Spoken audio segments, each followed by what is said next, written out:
Hoy, usualmente, nos encontramos en casos de discriminación indirecta. Tomamos medidas, tomamos decisiones que aparentemente son neutras, pero que cuando entramos a hacer la valoración ya no son tan neutras porque terminan dirigiéndose a un específico grupo de personas. Ese reto de mostrar cómo aún las discriminaciones que no se ven fácilmente son aquellas que excluyen y terminan reproduciendo conceptos de discriminación, es el reto que nosotros en la función judicial debemos asumir.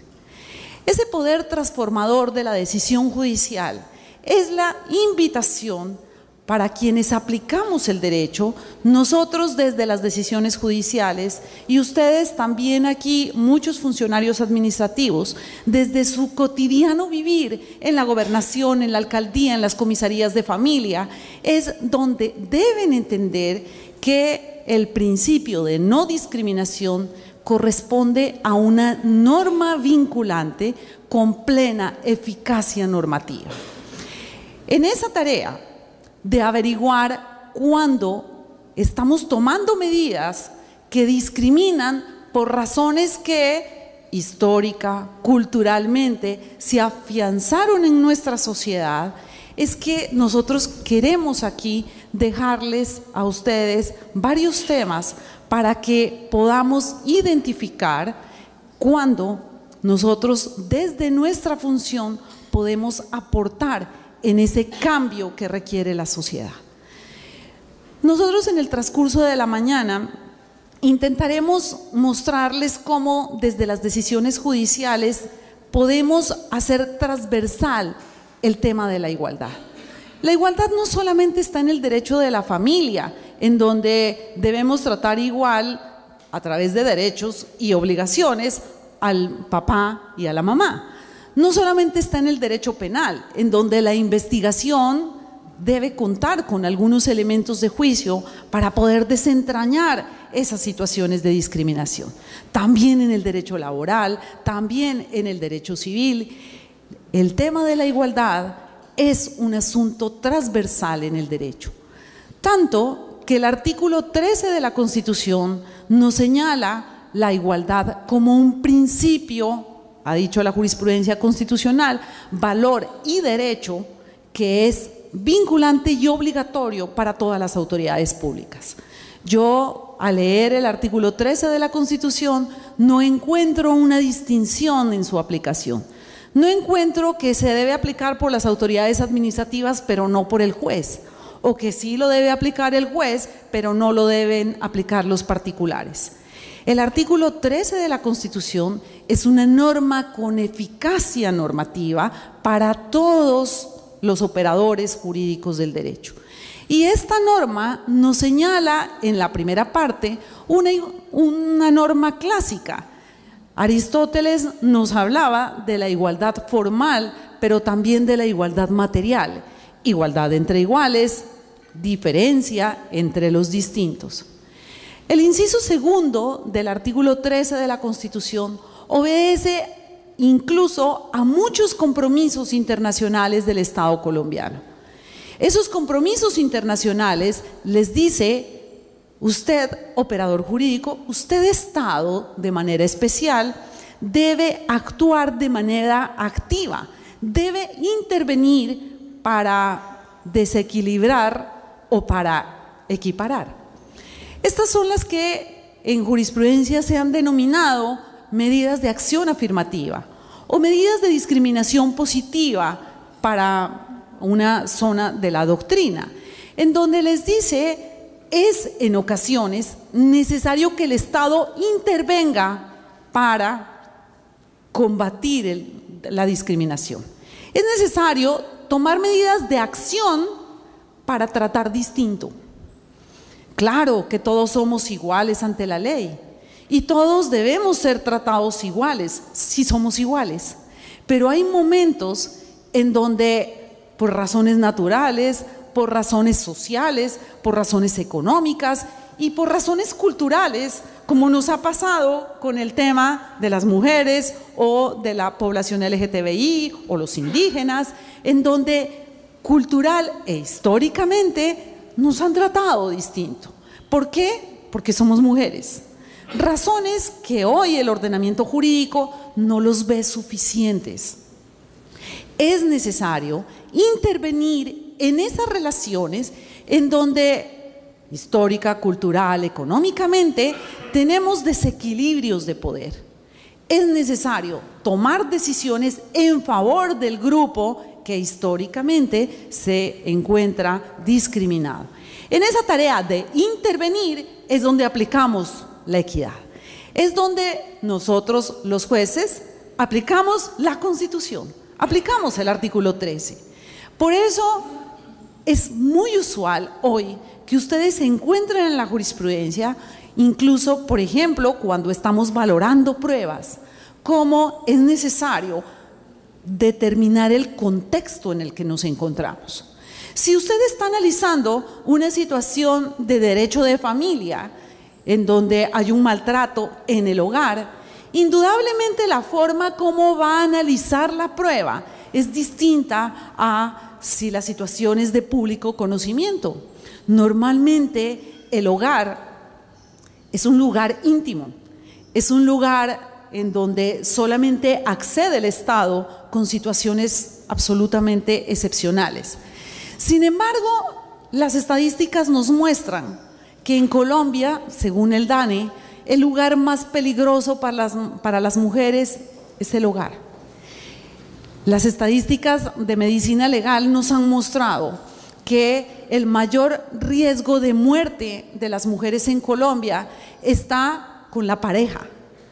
Se ha convertido el hogar un lugar de enorme afectación de los derechos de quien está en una situación de debilidad manifiesta en términos del artículo 13 de la Constitución.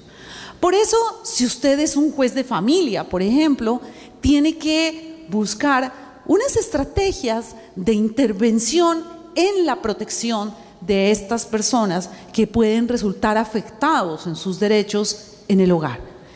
Es usual, y yo me disculpan mis compañeros, en donde casi siempre traigo ejemplos como los que me ha tocado resolver en la corte, es usual encontrar cómo la mujer afectada por su pareja en el hogar intenta buscar pruebas que tienen dificultades en términos de lo riguroso, en términos de lo formalmente asequible en el derecho.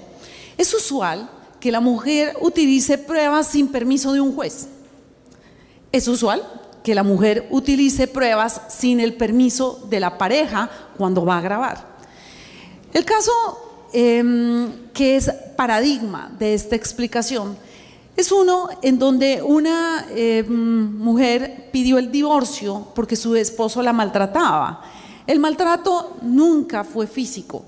La señora no tenía un solo golpe, pero el maltrato psicológico había sido mucho más grave que el maltrato físico, que para algunas personas puede pasar en corto tiempo. El maltrato psicológico permanece en la historia y se reproduce en términos, incluso en muchas ocasiones, inconscientes, y lo transmite a sus hijos, lo transmite en el trabajo, etc. Esta persona estaba absolutamente exhausta del maltrato en su casa, del maltrato verbal. Todo el tiempo hablaba de lo infiel que era, de lo mala vida de mujer, con todas las palabras pues que ustedes se han oído en el ambiente, en donde trataba a la mujer como una prostituta. ¿Por qué? Porque iba a trabajar, porque normalmente las mujeres deben estar en la casa. Las mujeres no deben salir al trabajo a exponerse, que esa cantidad de hombres que las miran. Este señor la perseguía cuando ella salía a almorzar, la llamaba constantemente a la oficina para ver si ella estaba cerca a hombres. Por internet hacía toda una vigilancia y tenía una habilidad en la tecnología muy grande que podía acceder incluso a su celular. Esta mujer, cansada de su situación, pidió el divorcio y el juez de familia le negó pretensiones, le negó el divorcio, porque dijo: ninguna de las pruebas aportadas demuestra o es una prueba lícita en términos de la valoración de la prueba. Ninguna de las pruebas aportadas convence. ¿Cuáles eran las pruebas aportadas? Cuando el esposo la estaba insultando, ella grababa. El juez de familia le dijo: esa grabación no es lícita porque no contó con la autorización del esposo. Segunda prueba, había testimonios. Los testimonios de la hermana, de la mamá, contaban cómo él la trataba públicamente. El juez de familia dijo: esa es una prueba sospechosa, porque es la mamá, porque es la hermana, entonces está interesada. La tercera prueba fue de un compañero de trabajo, del jefe, que interviene diciendo todo lo que a él le constaba en el trabajo. Ella llegaba llorando, bueno, todo el comportamiento de una mujer maltratada en el trabajo. El juez de familia le dijo: es que él no es testigo directo, él es testigo de oídas. A él le cuenta la propia demandante lo que está pasando, luego no es una prueba creíble.